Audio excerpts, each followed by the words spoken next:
বনগাঁ পুরসভার চেয়ারম্যান গোপাল শেঠকে পদত্যাগের নির্দেশ। বনগাঁ জেলা তৃণমূল কংগ্রেসের তরফে চিঠির মাধ্যমে এই নির্দেশ দেওয়া হয়েছে বলে খবর। জানা গেছে বনগাঁ পুরসভার 17 জন কাউন্সিলরকে নিয়ে বনগাঁ জেলা তৃণমূল কংগ্রেসের কার্যালয়ে একটি বৈঠক হয়। সেখানে 17 জন কাউন্সিলর দলীয় নির্দেশকে মান্যতা দেবে বলে জানান। বনগাঁ জেলা তৃণমূল কংগ্রেস সভাপতি বিশ্বজিৎ দাস সাংবাদিক সম্মেলন করে বিষয়টি নিশ্চিত করেছেন। উল্লেখ্য, গত শুক্রবার বারাসাত পুরসভার চেয়ারম্যান অশ্বনী মুখার্জি তার পদ থেকে ইস্তফা দেন। দলীয় নির্দেশেই তার পদ ছেড়েছেন বলে জানান তিনি। তার পরিবর্তে বারাসাত পুরসভার নতুন চেয়ারম্যান হন সুনীল মুখার্জি। বারাসাত পুরসভার পর এবার নতুন করে বনগাঁ পুরসভার চেয়ারম্যান বদলের সিদ্ধান্ত নিল তৃণমূল কংগ্রেস। বিষয়টি নিয়ে তুঙ্গে রাজনৈতিক তরজা।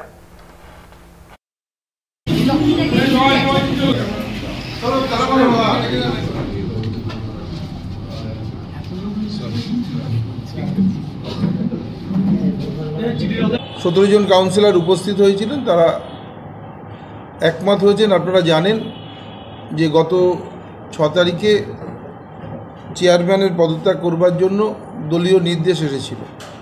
তবে আজকে 8 তারিখ, এখন পর্যন্ত চেয়ারম্যান পদত্যাগ করেননি।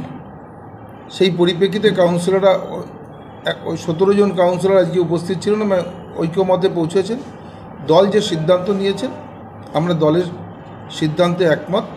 দল যে সিদ্ধান্ত নেবে আমরা সেই সিদ্ধান্ত মেনে নেব। এই পরিপ্রেক্ষিতে আমি কালকে অবধি যেহেতু চেয়ারম্যান পদত্যাগ করেননি, সেই কারণে আমি দলের সর্বোচ্চ নেতৃত্বের সঙ্গে কথা বলে আজকে বনগাঁ সাংগঠনিক জেলার তরফ থেকে চেয়ারম্যানের কাছে আমরা একটা চিঠি পাঠাচ্ছি। যে চিঠিতে উল্লেখ করা আছে, বনগাঁ সাংগঠনিক জেলা তৃণমূল কংগ্রেসের পক্ষ থেকে জানানো যাচ্ছে, গত ইংরাজি 6/11/2025 তারিখে আপনাকে বনগাঁ পৌরসভার চেয়ারম্যান পদ থেকে পদত্যাগের দলীয় নির্দেশ প্রদান করা সত্ত্বেও অদ্য অবধি ইংরাজি আজকে 8/11/25 তারিখ পর্যন্ত আপনি পদত্যাগ করেননি। আপনাকে অবগত করা হচ্ছে, আগামী 7 দিনের মধ্যে অর্থাৎ 15/11/25 তারিখের মধ্যে পদত্যাগপত্র যথাস্থানে প্রদান করে দলীয় নির্দেশকে মান্যতা দেবেন।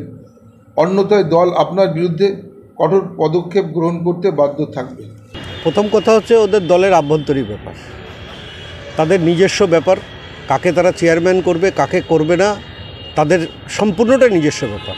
আমি শুধু একজন কাউন্সিলর হিসেবে, একজন নাগরিক হিসেবে আমি এইটুকু বলতে পারি যে কে কি করবে না করবে, আপনারা কি করবেন, কে পদ ছাড়বে কে ছাড়বে না, সেটা সম্পূর্ণটা তাদের দলীয়গত ব্যাপার। কিন্তু আমি এইটুকু বলতে চাই যে 22টা ওয়ার্ডের মানুষ যেন পৌর পরিষেবা থেকে বঞ্চিত না হয়।